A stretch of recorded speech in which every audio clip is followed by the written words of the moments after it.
On October 6, 2001, the Seattle Mariners won their 116th game of the season. They tied the MLB record set by the 1906 Chicago Cubs and broke the AL record of 114, set by the '98 Yankees, a team widely considered one of the greatest in MLB history. And they achieved this mark in the wake of losing 3 franchise icons.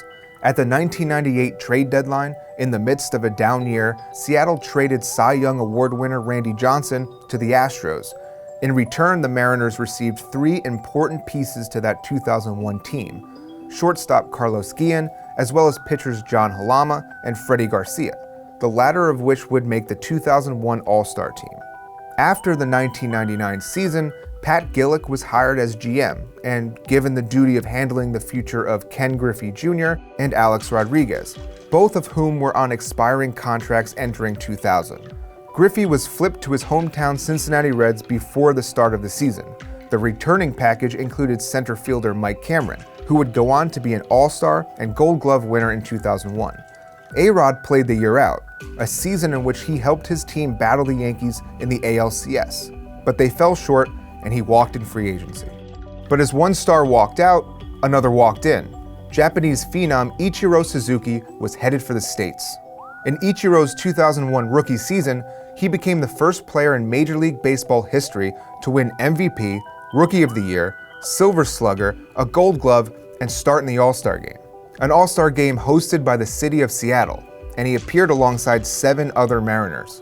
This historic team opened the postseason against the Indians and were tested immediately, dropping 2 of the first 3 games in the ALDS.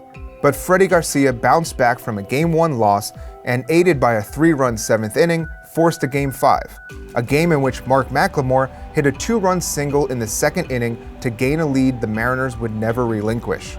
Is not hit lefties well all year. How about that? Left field. Cordova trapped it. 2 runs in. Jamie Moyer, a stone's throw away from his 39th birthday, kept the Indians' bats at bay, and Kazuhiro Sasaki closed a do-or-die win. Third base, and your winner, Seattle. Seattle advanced to the ALCS for the 2nd consecutive year. Once again, they faced the Yankees, but this year the team was different.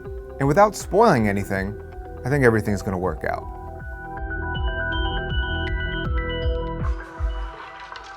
Up against a Yankees team carrying the hope of a city still reeling in the aftermath of the September 11th attacks, the Mariners lost the first 2 games at home. Manager Lou Piniella guaranteed his Mariners would win 2 of the next 3 games in New York to bring the series back home. But no one on this 116-win team ever played another postseason game in Seattle again. In Game 4, the Mariners entered the bottom of the 9th tied at 1. Sasaki, the league's runner-up in saves behind Yankees flamethrower Mariano Rivera, was on the mound. But with 1 out and 1 on, Alfonso Soriano came to the plate. And deals, swung on, hit high in the air to deep right center field. Back goes Ichiro on the track, at the wall, she's gone! Alfonso Soriano wins the game with a 2-run home run. Game 5 wasn't even close, as the deflated Mariners tumbled into the offseason. Heading into the 2002 season, the Mariners lost a handful of players, most notably starting pitcher Aaron Seeley, third baseman David Bell, and Mariners legend Jay Buhner, who called it a career after their postseason exit. Seeley, who signed with the Angels, was coming off a stellar year and would be a difficult piece to replace. They set their sights on Giants pitcher Jason Schmidt, who was also coming off a solid 0-1 season. But when Seattle refused to offer anything more than a 3-year deal, he re-signed with the Giants. The Mariners settled for throwing a cheap deal at James Baldwin, a massive downgrade on the mound. Their focus on the bottom line and hesitance to offer anyone a contract longer than 3 years became a theme of the season. As for David Bell, an off-season trade sent him to San Francisco, a move that was made once Seattle pried former All-Star third baseman Jeff Cirillo from Colorado. But the move for Cirillo wasn't solely to upgrade the hot corner. It was in response to a contract impasse with second baseman Brett Boone, who had finished the 2001 season third in MVP voting. Seattle had offered Boone a 3-year, $22 million deal, which Boone deemed insufficient. At the time, the Mariners were owned by Nintendo of America, and Howard Lincoln represented them as CEO of the team. He was a businessman and ran the team as such. In reference to Boone's offer, he said, "We have to operate at a profit, and we have to make decisions with that in mind." And despite revenue numbers hitting $170 million, Lincoln used A-Rod as an example of where his priorities lie, stating, "The Alex Rodriguez case shows us we're prepared to let players go, regardless of how popular they are, if we simply can't put something together that makes business sense." As a fan, that's not what you want to hear, but Boone eventually re-signed for an extra $2 million after failing to find the long-term deal he sought elsewhere. Time for a championship. With Boone on board, Seattle retained their core, including all 8 All-Stars from the 0-1 campaign. According to their reigning AL Manager of the Year, Lou Piniella, they subtly improved. When asked about following up their 116-win season, pitcher Paul Abbott said, "We'll take 95 wins and a world championship." And they looked primed to do just that. They put together a 10-game win streak in April, and in May, Mike Cameron made baseball history by hitting 4 home runs in 1 game. The Mariners were firing on all cylinders. And that pitch is hit to deep center field. Back goes Lofton to the track, to the wall. Cameron has done it. My, oh my! But as the season went on, it started to become clear that the Mariners needed help to make a late season push, especially with newcomer Cirillo not living up to expectations and Baldwin being no replacement for Seeley at all. But with the budget in mind, no major deals were made at the deadline. Lincoln was quoted saying, "The goal of the Mariners is not to win a World Series. It is to field a competitive team year after year, to put itself in position to win a World Series, and hope at some point that happens." Let's put that on a t-shirt. Edgar Martinez voiced his frustrations with the lack of moves by ownership, especially while rivals such as Oakland were making deals to set them up for a run at the postseason. But in the words of Howard Lincoln, "I'm in the baseball business, not the feel-good business." Around the deadline, Lou Piniella stopped complaining, reportedly due to a gag order. Despite lineup concerns, the Mariners remained tied or in the lead of their division from mid-April all the way to August 23rd. It was then that Seattle, tied for first with Oakland, entered a matchup with Cleveland. 120 consecutive games on top of their division came to an end in the bottom of the 9th. With James Baldwin on the mound, pitching out of the bullpen, Josh Bard hit a walk-off home run. And deep to right. Back goes Suzuki at the track, at the wall. Goodbye!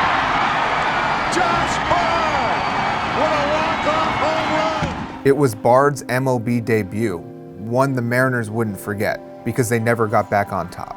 Seattle was eliminated from postseason contention a month later on September 26th, following an Angels win over the Rangers that clinched the wild card for Anaheim. Along with a lack of meaningful deadline moves and disappointing contributions from off-season acquisitions, there was a decline in production from some key members of the 2001 team. Edgar Martinez was 39, and after playing 132 games in 2001, he was limited to only 97 in 2002 due to injuries, and a late-season slump saw his average plummet. Paul Abbott, who went 17-4 in 2001, was demoted to the bullpen in April and placed on the DL in May. He finished 2002 with 1 win in 5 starts and an eye-poppingly large ERA. He was released at the end of the season. Freddie Garcia, who led the AL in ERA the year before, added more than a full run to his ERA in 2002. He still, however, made the All-Star team for the 2nd consecutive year. Because the story of the 2002 Mariners is not simply a failure to act or a failure to produce, it's also heavily happenstance. While battling for control of the division in August, their AL West foes in Oakland were busy reeling off MLB's first 20-game win streak since 1935, en route to a 103-win season. Another division rival, the Angels, won 16 of 17 games between late August and mid-September, finishing 99-63, good enough to win half the divisions in the majors, and blowing out the bridge to the postseason behind them as they earned the wildcard spot, leaving Seattle at the river's edge with no life preserver. In the offseason, manager Lou Piniella requested out of the final year of his contract and hitched a ride to Tampa Bay. Hired in his place was former Diamondbacks bench coach and first-time manager Bob Melvin. Again, the Mariners retained their core, and again they were formidable. 2003 was their year. I can feel it. Seattle had led their division for over 100 consecutive games when, on August 22nd, they entered a 4-game series against Boston. The Red Sox at the time were a game behind Oakland for the wild card, as the Yankees proved to be a roadblock in the AL East, and Oakland was knocking on Seattle's door at the top of the AL West. Safe to say this series was an important one. Seattle lost all 4 games and ended up in a 3-way tie with Boston and Oakland. But per tiebreakers, this put Oakland in control of the AL West, Boston in control of the wild card, and Seattle in the bleachers. From that point forward, Seattle was unable to make the late season push their rivals were making. They once again finished 93-69 and once again failed to make the postseason. It was another lost season, but one not without its successes. Seattle finished with the second best team ERA in the AL, behind only Oakland. They did so while becoming the first team in over 30 years to have only 5 starting pitchers all season, a portrait of arm health, even with the 40-year-old Jamie Moyer, who set a franchise win record that season. Ichiro's 212 hits made him the 3rd player in history to get at least 200 hits in each of his first 3 seasons, and he was once again an all-star. But as a team, they fell to 10th in the American League in slugging percentage, and bats not in possession of number 51 went cold, shattering hopes of champagne celebrations in Seattle. As an aging roster continued its slow chug forward in time, the offseason proved costly. I'm starting to lose hope. 2-time All-Star and former closer Kazuhiro Sasaki decided to terminate his contract and remain in Japan with his family. Along with Jeff Nelson, who was traded before the season's end, 2 more arms were out the door. Gold Glove center fielder Mike Cameron signed with the Mets as a free agent, and Carlos Guillen was traded to Detroit, where he'd make his first All-Star game and finish in the top 25 in MVP voting. Seattle opened the 2004 season on a 5-game losing streak, which set the tone for a season steeped in disappointment. Jamie Moyer, who was now 41, finally started to show age. He had a string of 10 straight losses en route to his first losing season since 1994. The ace of that 116-win team, Freddie Garcia, had his first losing season in 2003 and was traded in the middle of the 2004 season. At the time, he was sporting a 4-7 record. 3-time Gold Glove winner and pivotal bat in 2001, John Olerud, was designated for assignment in July while the team looked for a trade partner. When none materialized, he was released and signed with the Yankees. The Mariners, coming off back-to-back 93-69 seasons, finished 63-99. In the words of second baseman Brett Boone, it was the mirror opposite of 2001. They finished last in the AL West without ever spending a day even tied for the top spot. Mariner all-time great Edgar Martinez, who spent every one of his 18 seasons in Seattle, retired at the end of the year at the age of 41. The only bright spot in 2004 was the one constant Seattle could always depend on.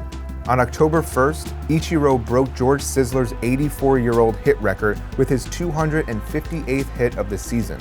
He would finish with 262. As the walls crumbled around them, the Mariners looked to the future, but not at the expense of the aging core players that had given the city everything they could. Management may not have spent money when they should have, but they understood the impact the team had on the community, even when the end result on the field was a disappointment. The 2001 Mariners will forever have a place in baseball lore, and the memory of that team will live on, even if no trophy or ring exists to commemorate it. Thanks for watching this episode of Collapse. For more stories of good teams gone bad, check out the other episodes and stay tuned to SB Nation's YouTube page for future episodes. And while you wait, watch some of the other videos we've made. That sounds like a good idea. So what are you still doing here?